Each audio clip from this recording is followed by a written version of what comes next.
Your government took regular people, American citizens, dosed them with LSD without telling them, watched what happened. Some of them lost their minds, at least one of them died, and when Congress finally found out and demanded the files, the CIA director ordered them destroyed, not classified, destroyed. That happened in America, and you probably spent 0 minutes on it in school. Here's another one. In 1953, a foreign country held a free election. Their people chose a leader. He was democratically elected, and the CIA overthrew him, removed him from power, because American oil interests didn't like what he was doing. That wasn't a conspiracy theory. That was later confirmed by declassified government documents. The CIA admitted it, and there are a dozen more stories just like that one. We are taught that America is the country that defends democracy, that we stand for freedom, that our government protects us. But here's what they should have told you. The CIA has been operating in the shadows for nearly 80 years, overthrowing governments, running experiments on citizens, funding dictators, arming rebels, and most of it kept from the public for decades. This isn't a conspiracy video. Everything in this script is documented, confirmed, and sourced from declassified government records and congressional investigations. This is just history, the part they left out. By the end of this, you'll know exactly how the CIA was created, what it was actually built to do, what it did that nobody authorized, and what it's doing right now in 2026. You're not going to walk away with a tinfoil hat. You're going to walk away with facts, real ones, the kind that make you realize the story you were told in school was incomplete at best. Let's get into it. World War II ends in 1945.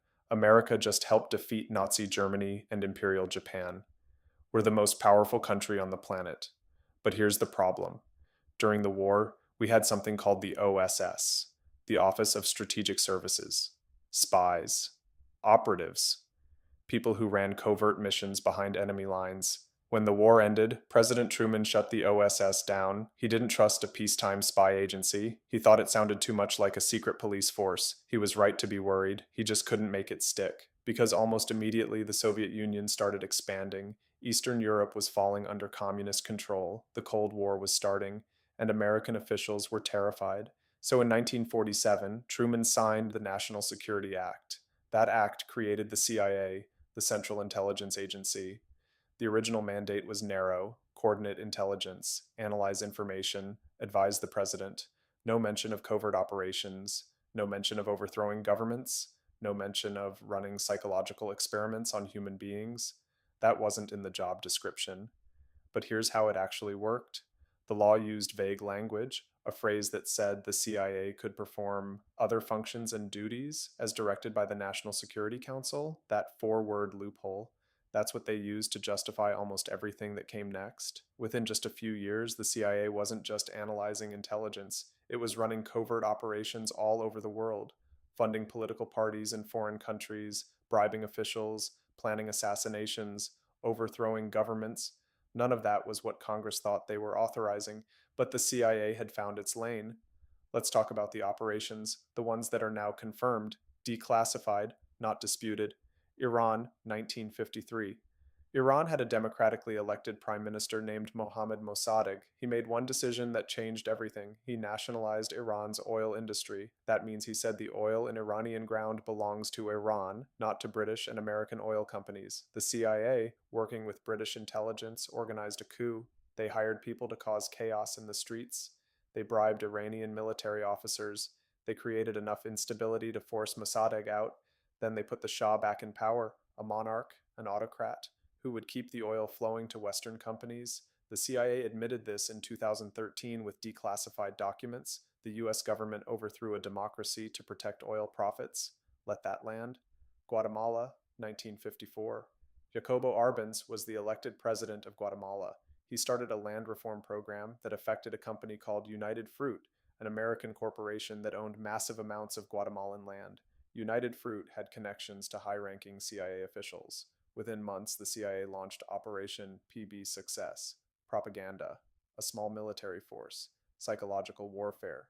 Arbenz was overthrown. What followed was decades of military dictatorship and civil war. An estimated 200,000 people were killed over the next 40 years. 200,000 people over bananas and corporate land, Congo, 1960. Patrice Lumumba was Congo's first democratically elected prime minister. The CIA viewed him as too sympathetic to the Soviet Union. They supported a military coup led by Joseph Mobutu. Lumumba was captured, tortured, executed. Mobutu ruled the Congo as a brutal dictator for 32 years. The CIA's guy, the one they picked. There's also Afghanistan in the 1980s, when the CIA armed and trained Mujahideen fighters to fight the Soviets, the same networks that later gave rise to Al Qaeda. The CIA has acknowledged this. There's Nicaragua, where the CIA trained and funded the Contras, a rebel group, which led to the Iran-Contra scandal when it came out that officials were literally selling weapons to Iran to fund them illegally. Every single one of these is in the historical record, not rumor, not conspiracy, confirmed. This is the one that should make your stomach drop. The Cold War created paranoia at every level of the US government, and the CIA became convinced that the Soviet Union was developing mind control techniques, brainwashing, ways to make people confess, ways to break someone's will completely. So they decided to figure it out themselves. In 1953, the CIA launched a program called MKUltra. The stated goal was to develop interrogation techniques, ways to extract information, ways to make someone compliant. What they actually did was use human beings as test subjects, without consent, without knowledge, without any legal authority to do so. They gave LSD to mental patients, to prisoners, to CIA employees who didn't know they were being dosed, to civilians at bars and hotels. Operatives would slip it into drinks and then watch what happened from across the room. At least one person died. Frank Olson was a US Army scientist who was secretly dosed with LSD in 1953. Days later, he fell from a New York hotel window. His death was ruled a suicide. His family has maintained for decades it was murder.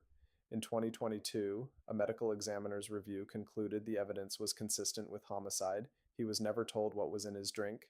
The CIA ran MKUltra experiments at universities, at hospitals, at prisons, over 150 privately funded research projects, 80 institutions, involving doctors, professors, and researchers, some of whom knew exactly what they were participating in.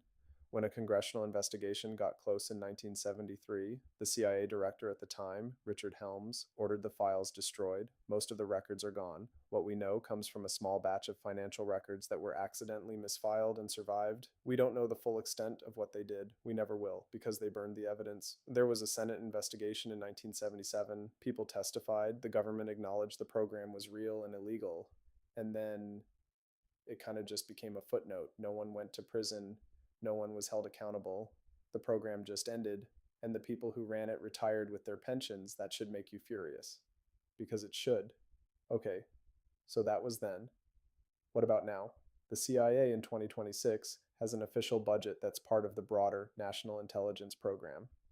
The exact number is classified, but estimates based on declassified budget documents put the overall intelligence community budget at over $90 billion annually. The CIA's share is believed to be somewhere between $15 and $20 billion. Let me put that in perspective. That's more than most countries spend on their entire military. The CIA today has several official functions: collecting foreign intelligence, analyzing threats, counterterrorism, cybersecurity operations. After 9/11, the CIA expanded dramatically. The war on terror gave the agency new authorities: drone strike programs, enhanced interrogation, which a Senate Intelligence Committee report in 2014 confirmed included torture, waterboarding, sleep deprivation for up to 180 hours, confinement in small boxes. The 2014 Senate report was over 6,700 pages. The full version is still classified. What was released, the 528-page summary, described techniques that the report concluded were more brutal than the CIA had disclosed to overseers, and which it concluded did not produce reliable intelligence. They tortured people, and it didn't even work the way they claimed. Today, the CIA operates in a world of AI, cyber warfare, and geopolitical competition with China and Russia. The agency has publicly discussed its investment in artificial intelligence tools for intelligence analysis. In 2023, the CIA launched its own internal AI tool. By 2026, AI-assisted analysis has become a core part of how they process signals intelligence. Oversight has technically increased since the 1970s Church Committee hearings, the congressional investigation that exposed MKUltra, assassination plots, and domestic surveillance programs. There are now congressional oversight committees, inspector general offices, legal frameworks requiring the president to authorize covert actions. In theory. But here's the reality. The most sensitive programs are still classified. Congress often learns about operations after the fact. And the history of this agency shows a consistent pattern. When the rules don't suit the mission, the rules get creatively reinterpreted. The Church Committee reforms happened because of outrage, because journalists and senators dug in and refused to be stonewalled, because American citizens found out what was happening and demanded accountability. That's the mechanism. That's how it works. Public knowledge, public pressure. That's what has ever forced this agency to operate within any kind of boundary, which is exactly why you're supposed to not know any of this. Here's what I want you to take from this. This isn't about deciding the CIA is purely evil or purely necessary. The world is complicated. Intelligence agencies exist for real reasons. Real threats are real. But here's the thing nobody taught us. Institutions without accountability do what they want. Every time. It doesn't matter if it's a corporation, a police department, or a spy agency with a $15 billion budget and the legal authority to operate in secret. The CIA overthrew democracies, experimented on citizens, destroyed evidence, funded dictators.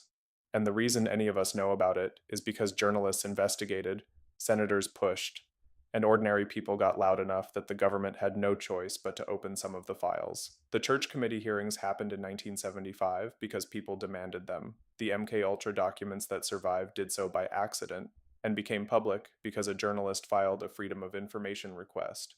Information is how accountability happens. Here's your one action for today. Look up the Church Committee. It was a Senate investigation in 1975 that is one of the most important moments in American democratic oversight ever.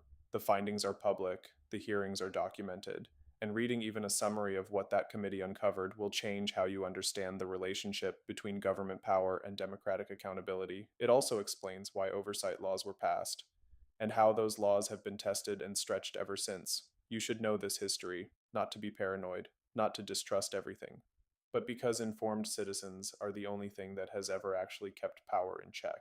That's the whole point. Follow for more of the history they decided you didn't need to know.